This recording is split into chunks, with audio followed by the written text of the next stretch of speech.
Ibu terkait masalah keagamaan apakah sudah dan keagamaan sampai pertanyaan itu mengenai masalah toleransi beragama di organisasi itu gimana terkait toleransi beragama di era globalisasi. Ya, memang itu termasuk hal baik ya. Tapi jika kita dengan latar belakang pondok pesantren ini akan punya kecenderungan dalam berpikir. Berpikir ini berarti berpikir dengan tetap memiliki prinsip batasan-batasan tertentu. Misal prinsip-prinsip batasan itu sudah dibangun sendiri oleh fikih. Bagaimana batasan-batasan ketika kita berinteraksi dengan sesama umat beragama atau yang di luar agama kita, atau bahkan dengan orang yang memang tidak memiliki kepercayaan agama. Setelah dikaji prinsipnya bagaimana, batasan berfikirnya bagaimana, kita satu tingkat lebih atas, yaitu bagaimana nilai sosial yang dibangun oleh entah itu oleh Rasulullah SAW, bagaimana nilai sosial itu akhirnya kita terapkan, tetapi tetap dalam koridor-koridor batasan yang mapan. Maka ketika kita berinteraksi dengan orang-orang yang non-muslim, kita tetap melakukan hal-hal kebaikan, kita tetap membuka diri. Jika mereka bertamu, kita membuka diri, tapi tidak sampai hal-hal yang bersifat ritual. Misal kita malah melakukan ritual yang mana itu menjadi kepercayaan orang lain. Atau misal di dalam term itu ada pembahasan tentang menyerupai. Dalam arti kita dengan kesengajaan ingin menyerupai tren ritual agama lain, itu menurutku bukan termasuk sebagai toleransi. Itu sudah termasuk malah melewati batas dalam bertoleransi. Jadi poinnya dua, yang pertama tahu prinsip dan batasan terlebih dahulu. Setelah itu melampauinya dengan memasukkan nilai-nilai sosial, entah itu dibangun oleh kematangan pemikiran kita atau oleh nilai-nilai teladan Rasulullah, sehingga akhirnya kita bisa bertoleransi antar umat beragama.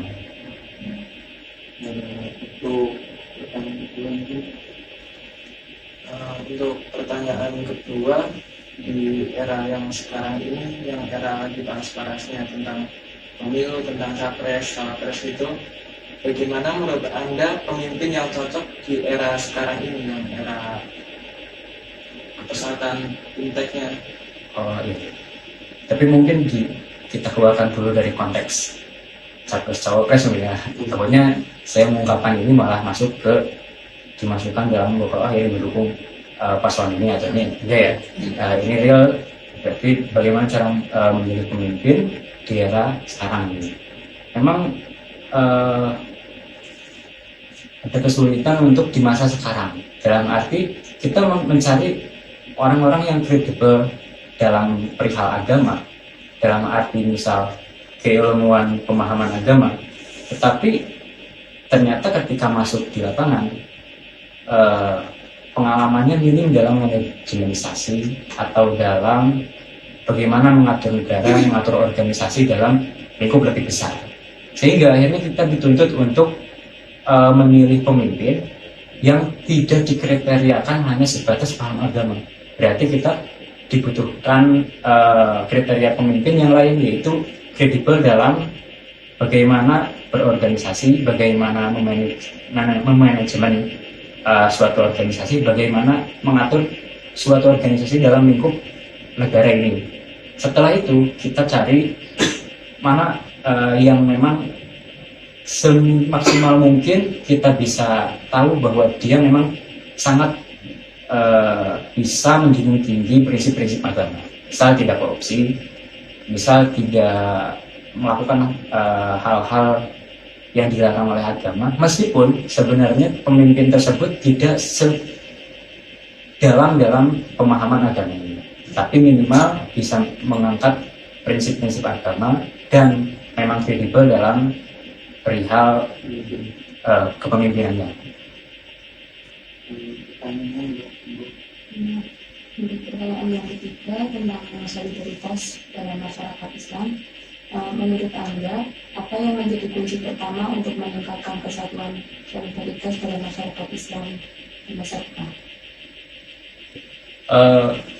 Salah satu caranya adalah tadi melampaui prinsip-prinsip berpikir tadi, mengubahnya menjadi nilai-nilai sosial yang baik, entah itu bersumber dari pemikiran kita yang mapan atau bersumber dari teladan Rasulullah. Nah, dalam konteks toleransi ini tidak berkutik dalam pembahasan antar beragama. Kita masukkan perihal dalam beragama, meskipun nanti kita memiliki PR besar di mana memang toleransi itu sulit untuk dicocokkan antar umat-umat yang padahal masih dalam inter-Islam. Kenapa? Karena yang satu sisi menganggap ini sebagai misal sebagai bid'ah, di satu sisi menganggap ini sebagai syubhat, dalam arti tidak ditoleransi dalam ajaran agamanya sendiri. Oke, kita dalam prinsip itu kita kesampingkan bahwa kita tetap berprinsip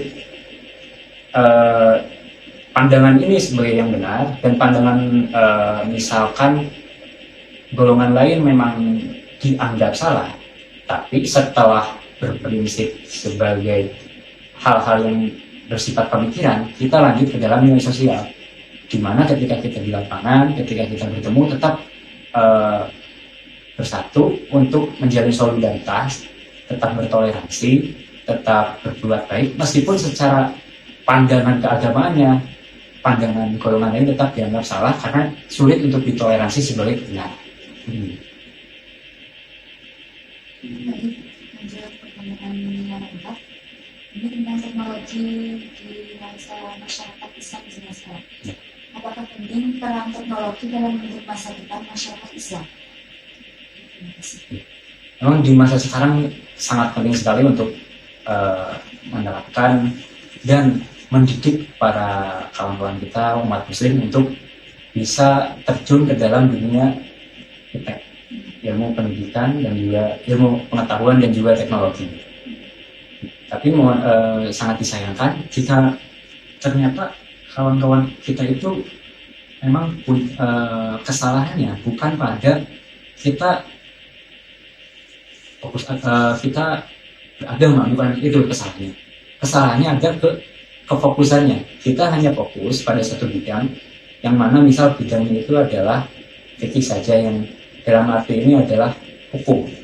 Kita membahas terus, mengulang-ulang terus terkait hukum, itu bagus sebenarnya. Tetapi yang menjadi kesalahan kita adalah kita tidak dibarengi kefokusan terhadap bidang-bidang yang lainnya yang memang itu penting. Kita membahas tentang fikih sebagai batasan dan sebagai sebagai bagaimana cara kita berkehidupan, tapi jangan lupa bagaimana ada hal-hal yang harus kita tuju. Tapi untuk menuju ke sana kita membutuhkan perangkat-perangkat keilmuan yang lain, yang salah satunya adalah ilmu sains, teknologi, dan lain-lain. Ulama-ulama mungkin membedakan antara ilmu agama dengan umum itu karena berdasarkan dari mana sumbernya. Ilmu agama berarti dari wahyu, ilmu umum berarti memang berasal dari pemikiran kita yang matang. Tapi kita lihat bukan hanya sumbernya, tapi tujuannya. Tujuannya ternyata agama dan keilmuan umum ini melebur tujuannya untuk kemaslahatan umat bersama. Untuk kemaslahatan bersama, maka ilmu-ilmu pengetahuan teknologi perlu kita kaji agar tujuan itu tercapai. Meskipun itu bukan hanya bersumber dari wahyu saja, tapi bersumber dari pemikiran kita yang matang. Demikianlah kegiatan kami pada hari ini. Terima kasih telah mengikuti kegiatan kita pada hari ini. Thank you Thank you for watching. Bye.